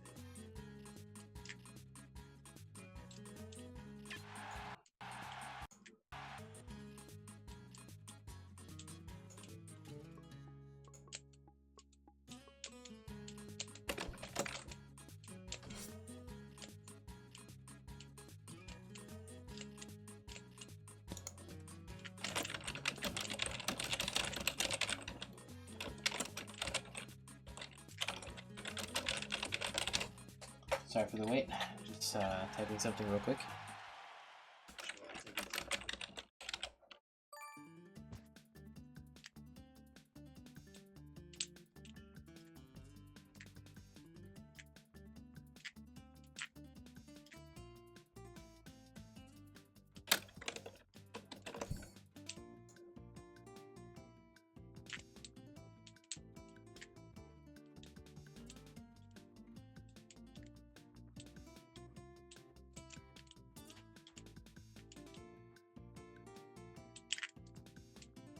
Okay. Go. Got it. I like how my phone's paused. It says 31 minutes, 56 seconds for like ever. 3, 2, 1, go!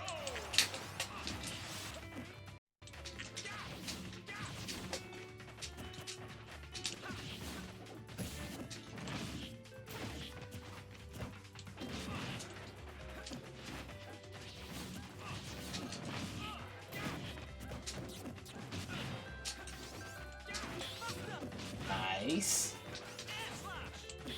The quick hop in order to condition the shield.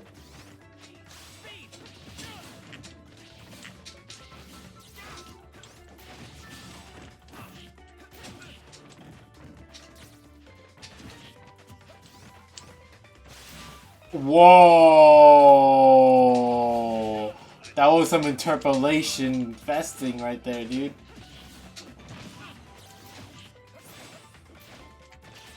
Nice.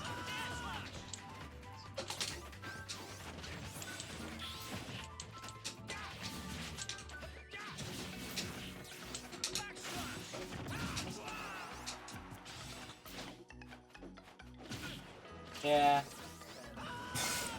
Very sad, boys. Double sad on double play. Oh, it wasn't really sad for me. I mean, everyone feels bad when you don't deactivation like that. So no matter how good your buff deactivation is, feel sad for Tremendo. Survival. It's actually something I've told my buddy Nick, because we're both Shulks in our local scene, but I told him, is it theoretically possible to react to buffer deactivating out of shield when you get meteored spike down? And our answer on paper at first was no. But I want to believe that after some time of just getting down with it, I think it is reactable. What was the example? So you're getting meteored down, because the original example of everyone that ever plays Shulk is you buffer deactivate getting hit out of shield to the side. It's like jump to the naked. Whereas in this scenario, you're getting spiked downward in shield. But can you react with buffer deactivation? Essentially turning off the art, then switching to jump. I mean, if you factor in hit lag, then maybe.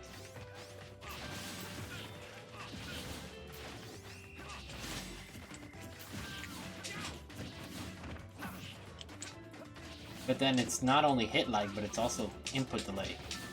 Like, not so much the delay from the game, but the physical delay from having to press the B button 3 times. You might not be able to do it fast enough.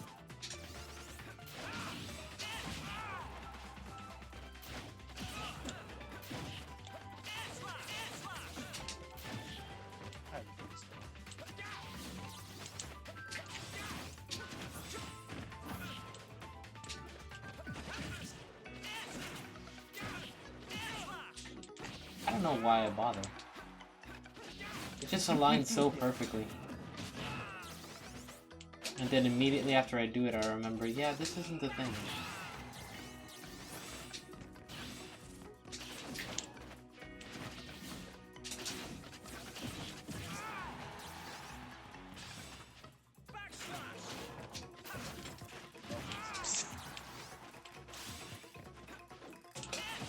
They're good. I love it. Ghost walk, please.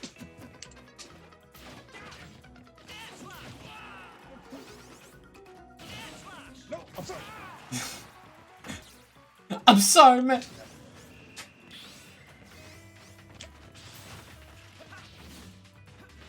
Man, remember the days we used to spar all the time?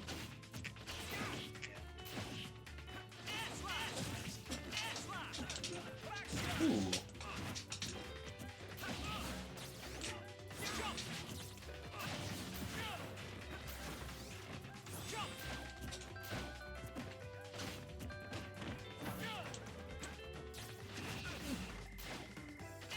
Yeah.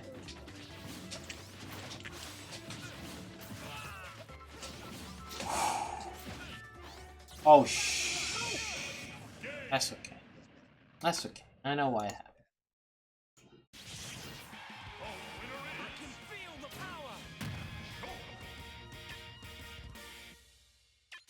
You know what, though? I think it's very hilarious in scenarios if you actually make use of backslash intentionally.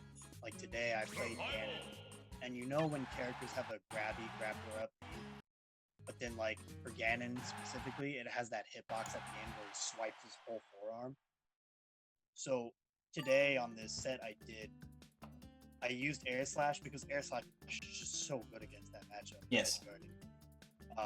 So I air slashed to push away the Ganon, and the Ganon was going to use that cheesy little up B because their ledge grab is so good. So the up B hitbox was supposed to come out and challenge me and like beat me sometimes, and they'd grab ledge after. Well, I dropped from ledge and backslashed, Uh-oh. The hitbox is just out there falling constantly, and the hitbox traded with the grab. That's no longer grab, but became the swipe. So it clanked trade, but I still hit Ganon, and I got interrupted out of it. That's beautiful. We just both shook our heads like that's ridiculous. I used to try to do that kind of stuff. Like Mario up B, like Yeah, like you could do that. doing that against like Fox up B. Yeah.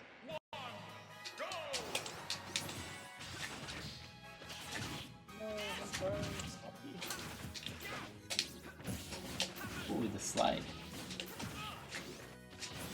I love Valkyrie dodge so much. It's so stupid. It is pretty stupid. It's that one tool that we're just like, It's broken.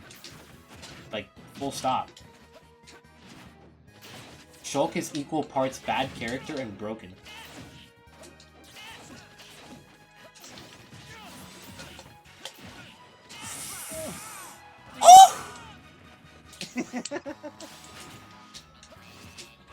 Broken. Oh, sorry.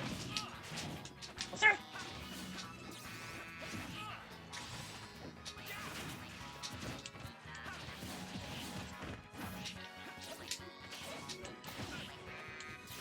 Broken.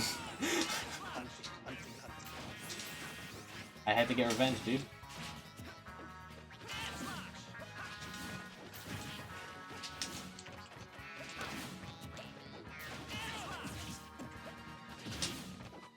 I swear I walked forward with that grab.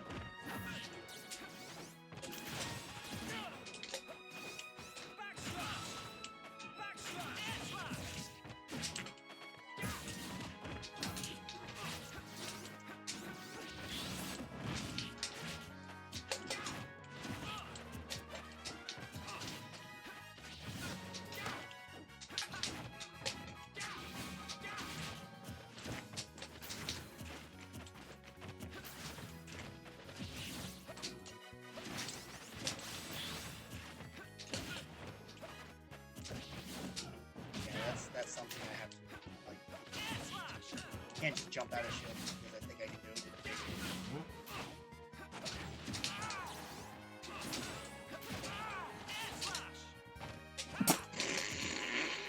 it. Bad character is showing. I'm not gonna talk about it. I'm not gonna talk about it.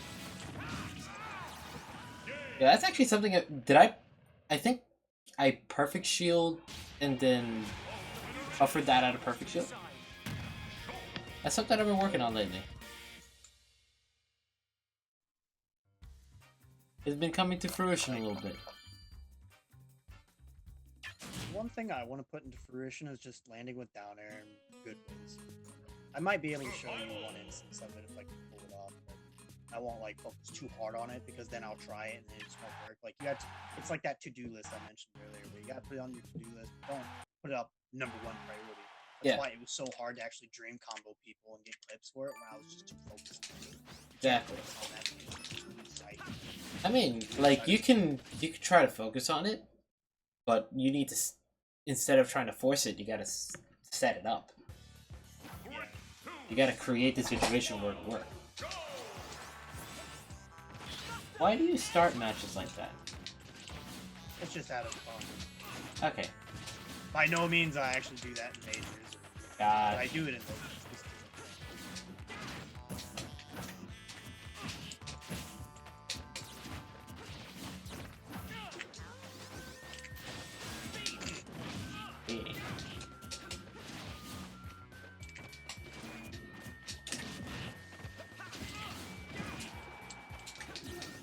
Yeah, okay.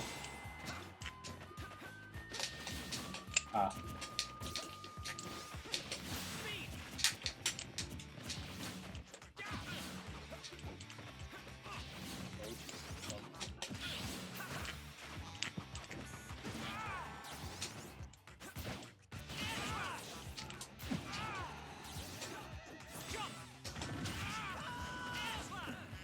I got bodied because my jump was on cooldown.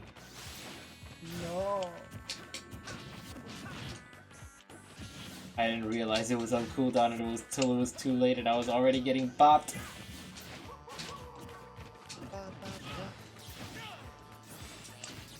That would have been a beautiful. Oh, my boy. Got you. No! Where's your doubles performance, Tremendo? You're right. You were supposed to help a boy. I'm just a boy.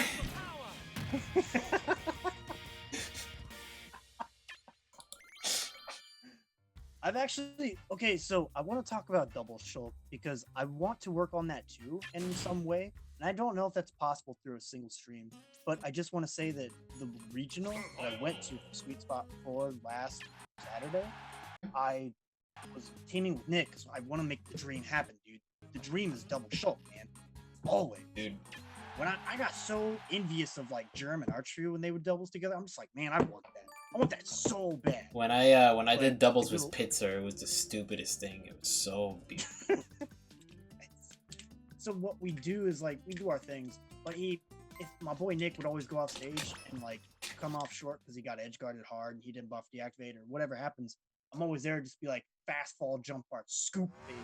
And it's just so cool because I can snap and he can wait and stuff. But like to talk about double Shulk, I think it's more entertaining and engaging for me because I get to use arts in a more, I think, a fundamental.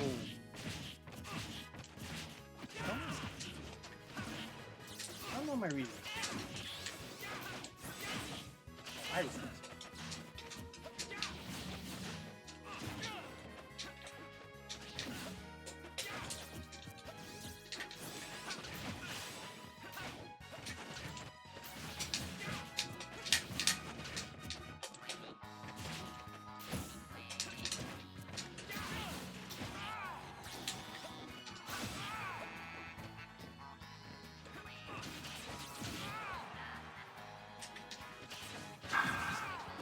Should have fared.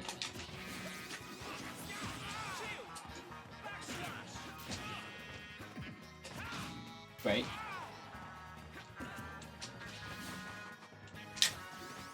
There's something very important you need to keep in mind when you're trying to ledge guard someone with your shield art, which is that it becomes a lot harder to cover their tracks. Yeah. If they get past you, you can't do anything about it.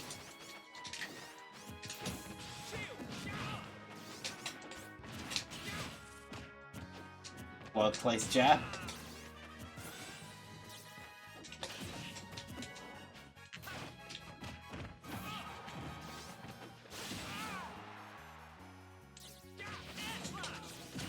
Oh, The 2-frame. that looks like two. Right?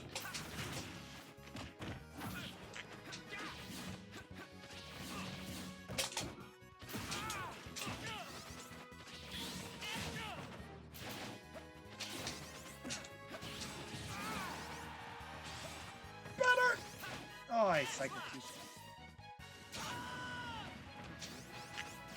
I feel your pain.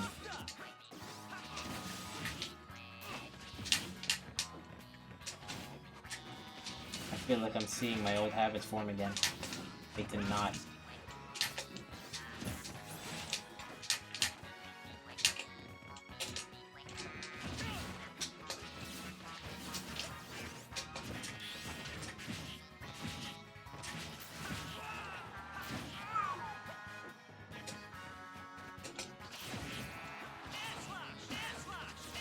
Ooh, okay, good. Very nice. Thanks, man.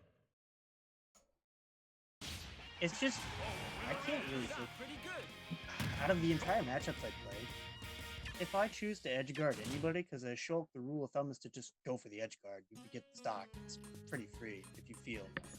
But when I fight characters and go off stage, I feel very threatened by Bayonetta and I feel threatened by. Well, and again, it is obvious because you could just get choked. But it's generally pretty easy. Are you talking about Otherwise, edge guarding or ledge trapping? Well, edge guarding, like going out of your way to actually go hunt the monsters. I just can't do that versus Bayonetta unless it's really good retreating there, or if it's an air slash. But sometimes I get stage spike from the up B or reversed up B tech sometimes, so I just kind of like leave it be, which is why I like to down air mount. And if I don't hit, I'll still trump, which is the optimized setup of, hey, Yeah. I'm gonna like wreck you somehow. But Especially if you're in speed art, you can set up the trump downer. that's true. Trump downer. You need to work on the trumping first.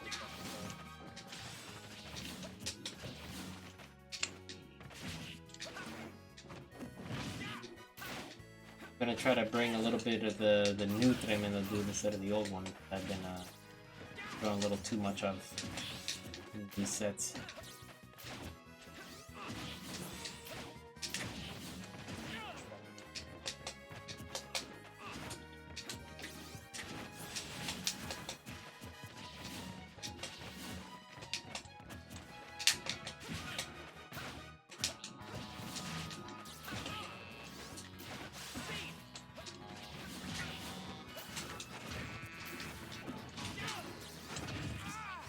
That wasn't even jump art. Go. Dash art saving lives? Bless.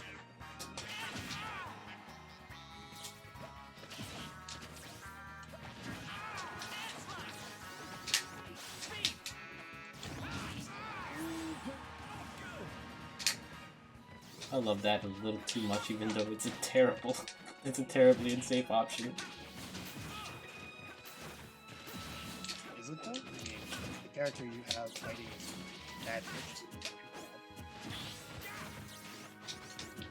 I mean, it's just like, if it works, I mean, it's not like the worst option, it's just you get punished hard if it fails. So it's high risk, high reward.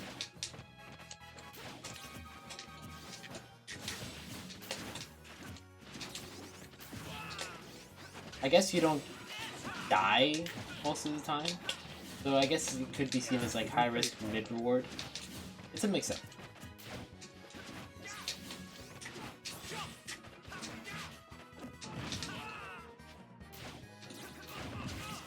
I'm upset. Actually falling out.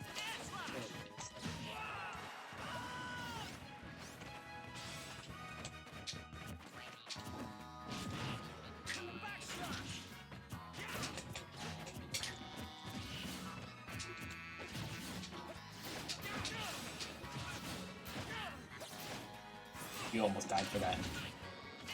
But you got me though. Let's go. Where's your doubles though? Where's my doubles though? I know. Where's my doubles? I should have teched that. Yeah, I mean, if you have to get saved by getting stage spiked from getting scooped up and just hitting the under. Man, it's Wi-Fi, dude. Yeah, that's true. I'll tell you what. You know my guiltiest guilty pleasures is when I just backslash people and I get the untechable and I'm just like, oh, there was just absolutely nothing you could have done. The worst. The worst and the best. Worst best award goes to backslash. Alright. So let's aim to stop at the turn of the hour, alright? It's getting really So, late. one more match. 3, 2, That's fine. 1, go!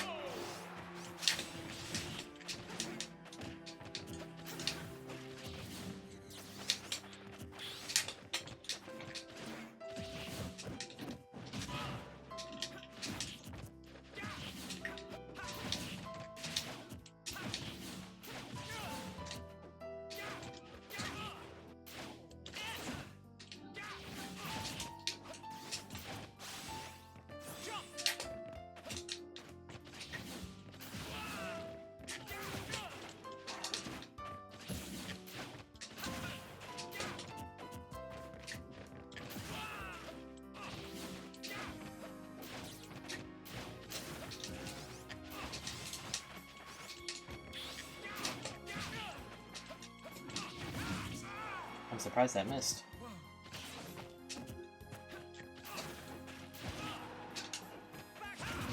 Oh, back.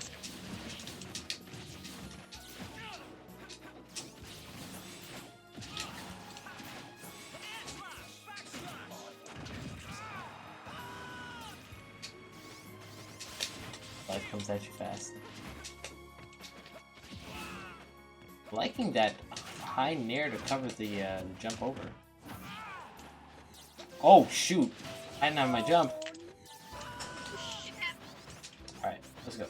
Where the fuck are you? I like this shit.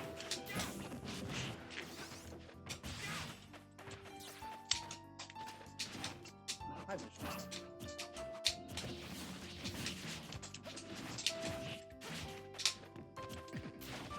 Yeah.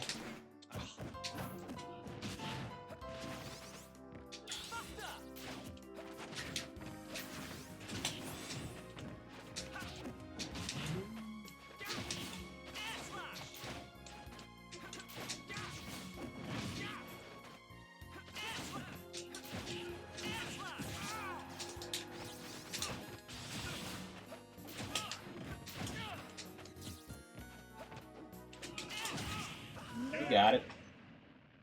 Good stuff. So one One more match.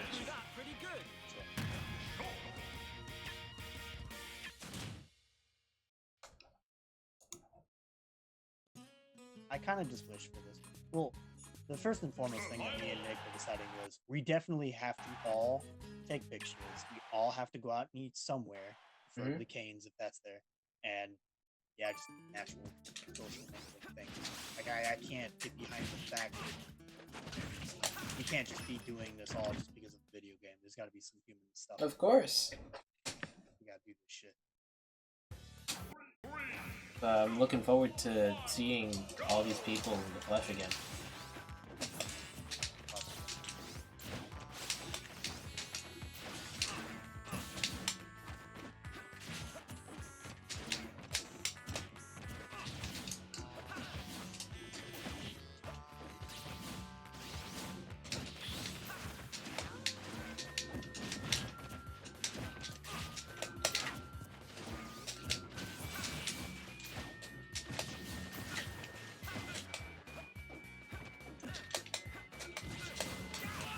Very nice coverage.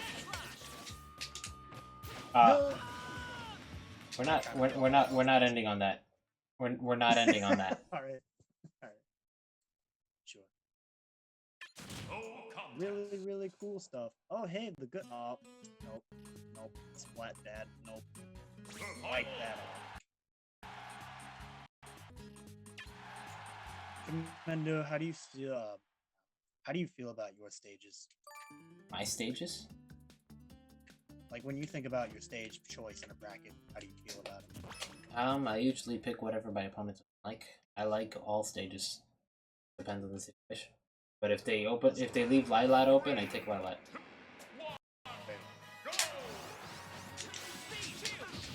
Lilat is my baby.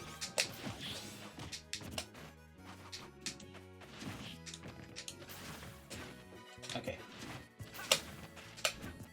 So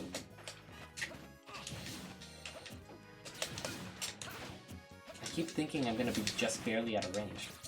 I'm gonna get hit.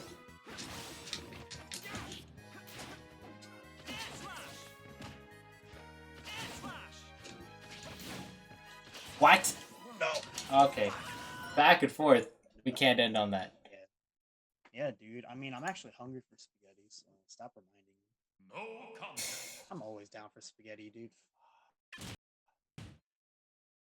There was a time in my life where I had to get a bone graft implant in my face. They took it from my cheek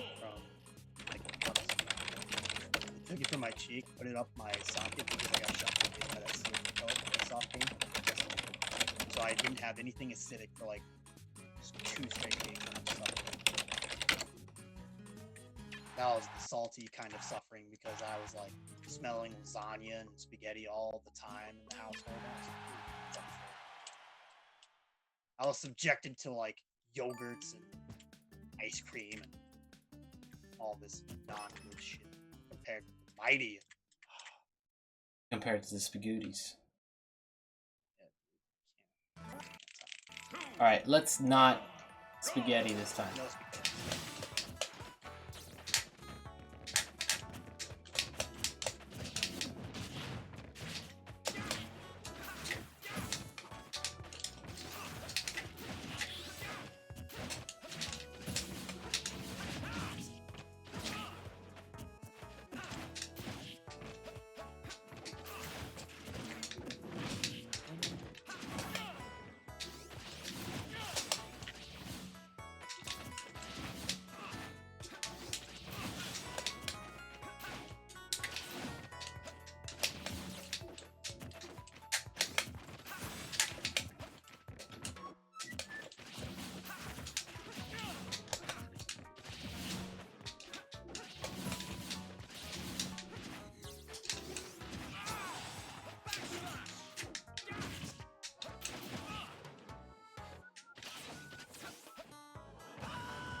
Jesus. No spaghettis, man. The nudes are coming. Oh my god, the nudes!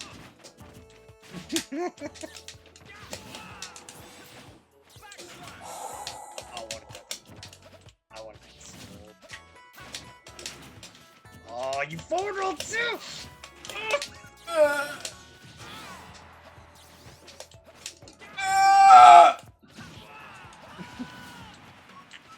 With all that rage, I probably would.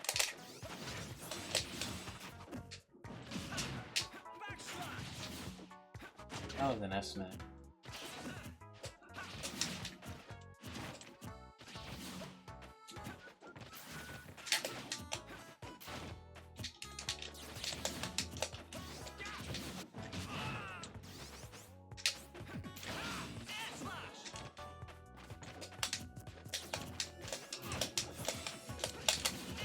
Yeah.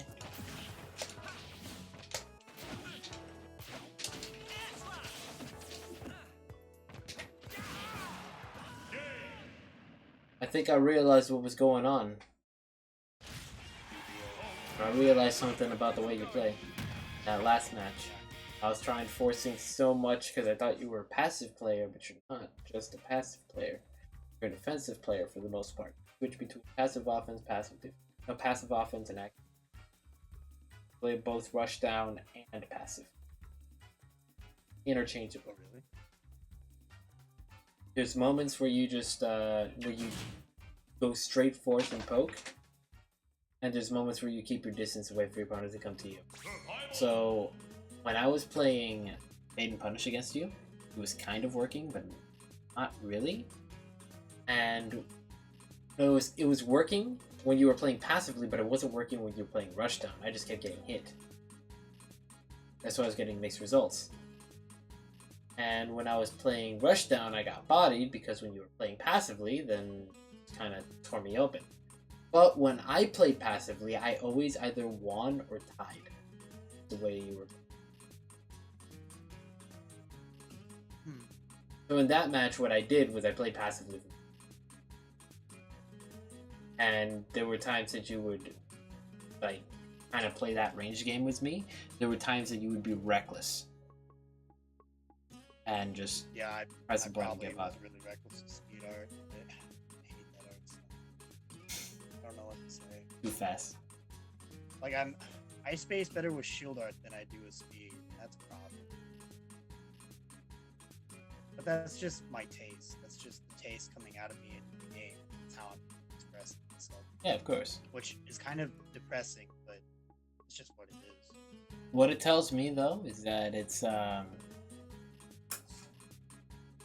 you need to work on dealing with passive players. You're pretty well set in the Russian, you're pretty well set in the passive. You're not so well set in the Bait and Punish. I feel like that's something that you could really add to your kit in order to diversify the way you... Anyways, it's gotten really late, so I'm gonna go ahead and shut down for now. That's fair. Thanks a lot for tuning in, guys. It's been a pleasure. It's turned out to be a little bit more than just a lesson, since we ended up doing sparring afterwards. I really hope that you learned something from this and enjoyed it and got your money's worth. I'm sorry I couldn't teach you more, but you're pretty well set in a lot of respects. It's just a little polish, a little elbow greasy. And of course, we'll keep working on it. Let me know if we have any questions. I'll be sure to send the notes that I wrote down for this match to you. And take care of yourself, man. But thanks for everything. Sure. Good morning. Have a good morning. Thanks for playing.